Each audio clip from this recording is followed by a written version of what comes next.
Pagpapakawala ng galit sa aking ex at sinasabing hindi siya ang ama ng aking anak. Orihinal na post, Hunyo 25, 2024. Ako, babae, 34, ay kasama ang aking asawa ng mahigit 12 taon. Nagkaroon kami ng anak noong ako ay 31 at ang aking asawa ay 33.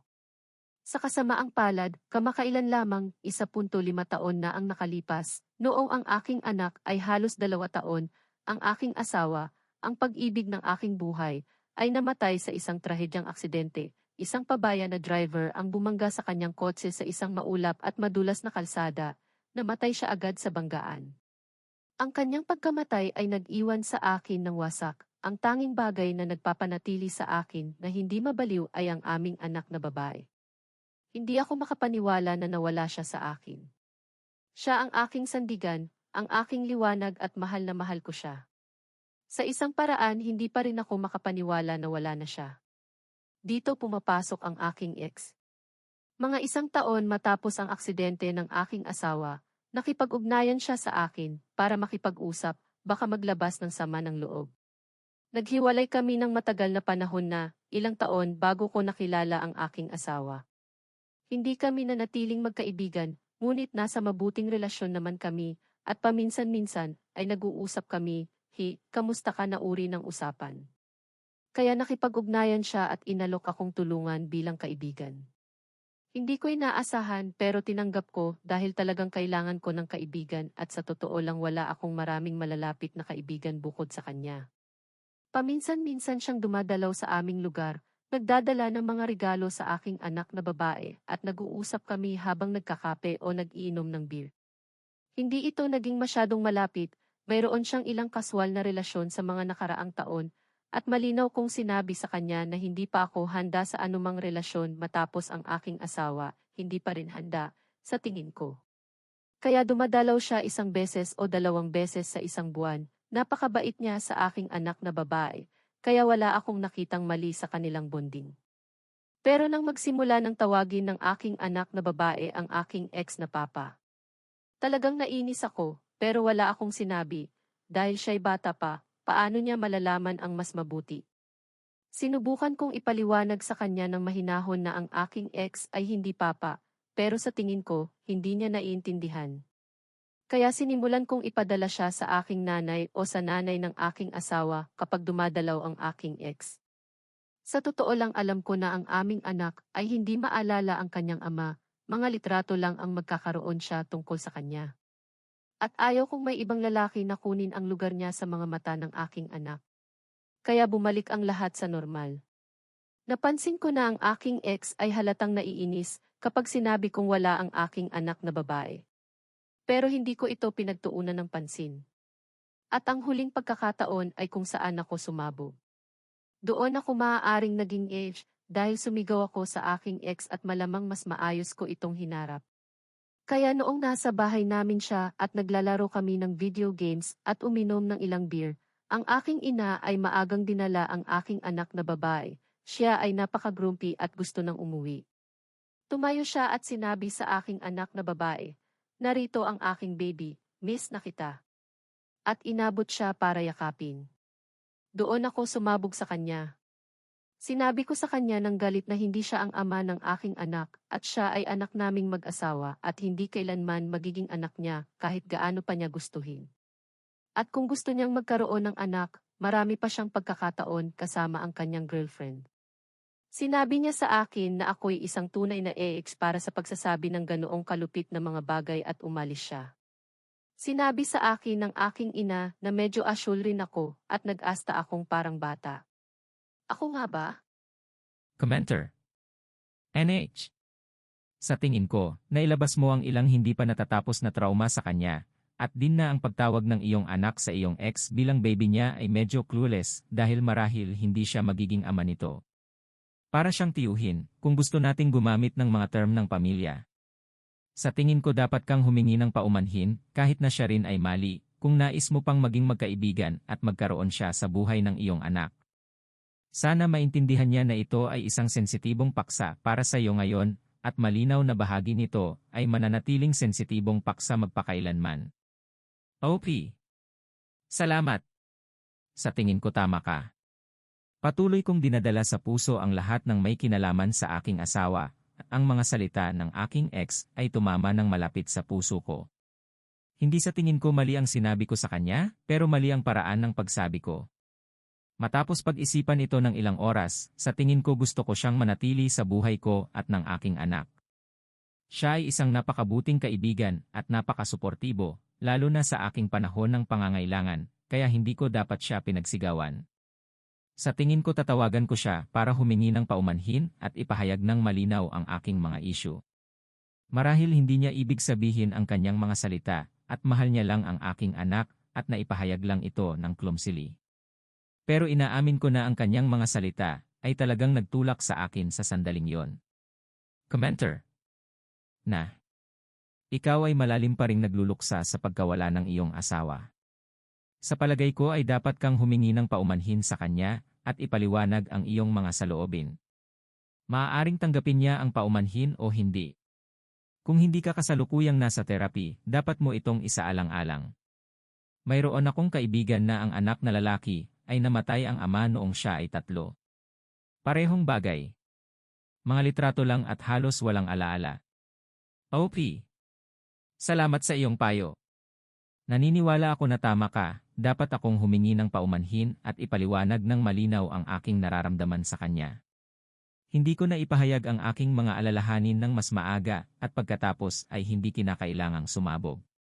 Dapat akong magtakda ng ilang malinaw na hangganan sa kanya, ipaliwanag na ako'y nasasaktan pa rin at ayokong tawagin niya ang aking anak na kanyang baby sa anumang paraan. Kung okay lang sa kanya yon, magiging maganda. Kung hindi, wala akong ibang magagawa kundi tumigil sa pakikipag-usap sa kanya para sa aking kapakanan. Kasalukuyan akong nasa therapy, ito ay nakakatulong, ngunit ito ay isang mahabang proseso. At taos-pusong paumanhin sa iyong kaibigan at sa kanyang anak. Commenter. Dahil may baby ka, kailangan mong magtakda ng malinaw na mga hangganan sa kanya. Maaaring dahil sa romantikong kasaysayan niyo, hindi niya napagtanto na siya ay lumalampas na sa mga linya. Ngunit kapag naipaalam mo na ang mga hangganang ito, nasa kanya na ang pagsunod dito at nasa iyo ang pagpapatupad nito. Huwag mong hayaang ibuli ka niya. Ikaw ang ina at ama ng iyong anak. OP.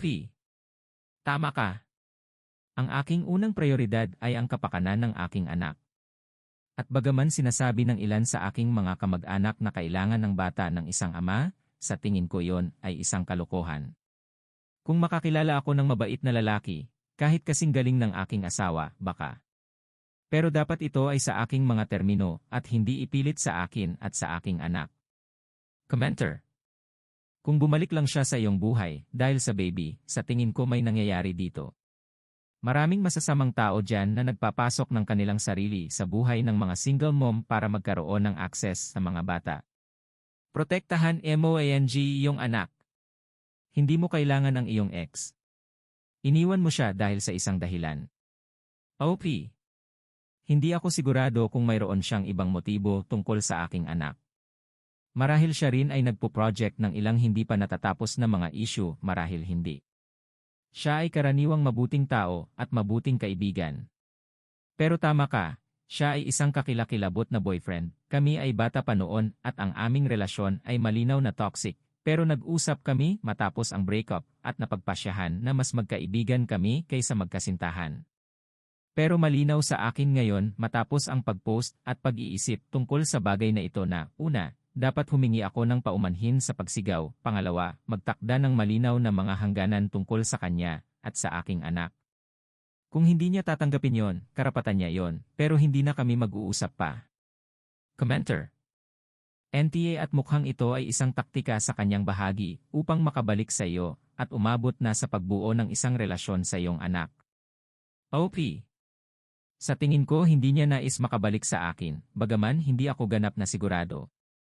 Naghiwalay kami dahil sa isang dahilan, kami ay bata at hangal, at ang aming relasyon ay ganap na toxic. Siya ay mabuting kaibigan bagaman.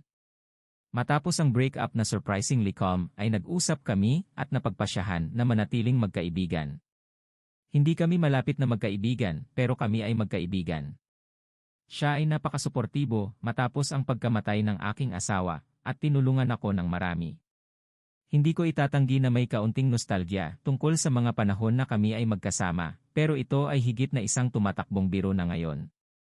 Maaari naming sabihin, naalala mo ba noong kami ay magkasama na ganito at ganoon ang nangyari at tatawa kami.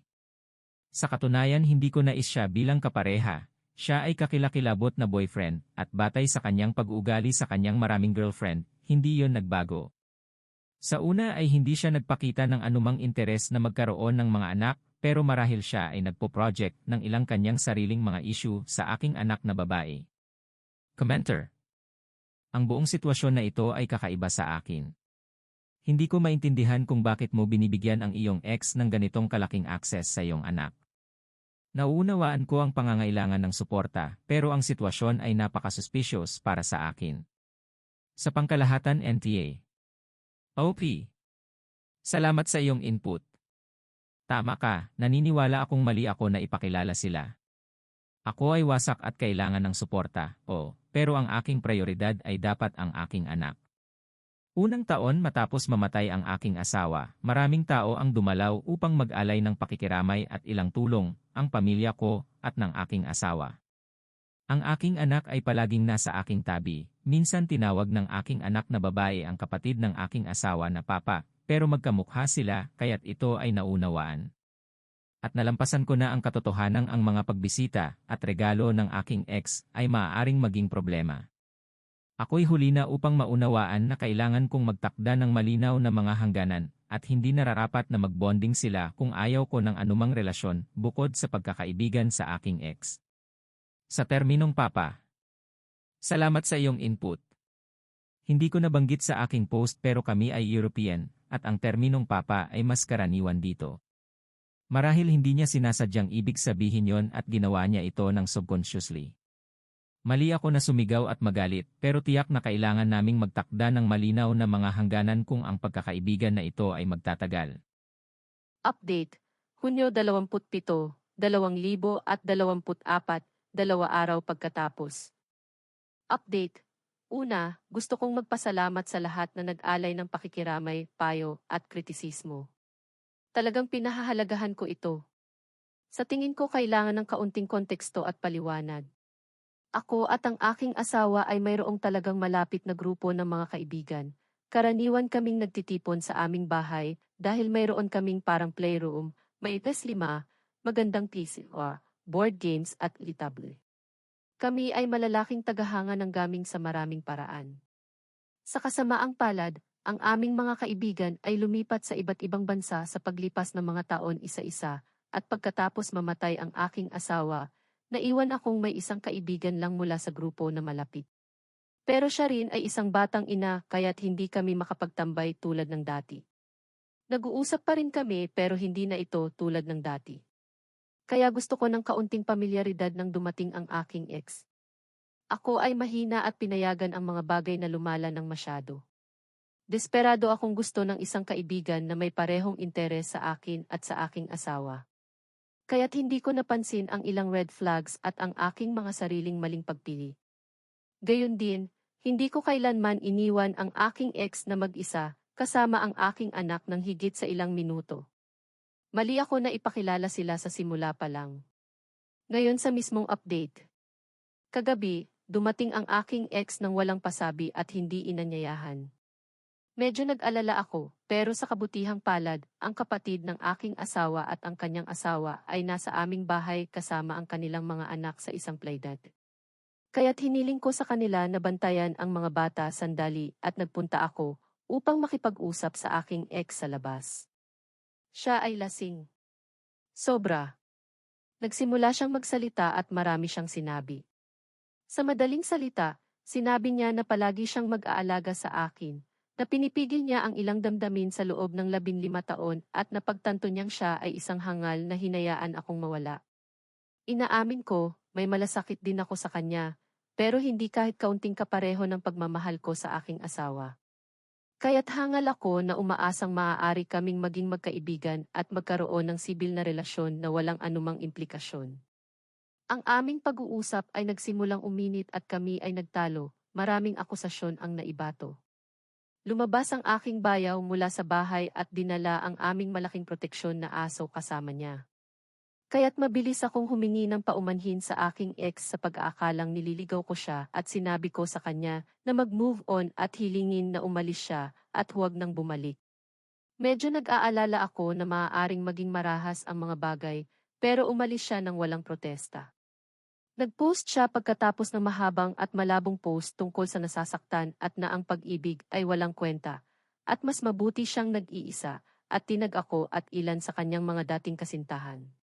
Hindi ko alam kung paano magre-react ang kanyang girlfriend dito, pero hindi na mahalaga iyon. Blinok ko siya sa lahat ng lugar at umaasa akong hindi na siya lilitaw sa aming buhay. I-update ko rin ang aming security system sa lalong madaling panahon para sa anumang posibilidad.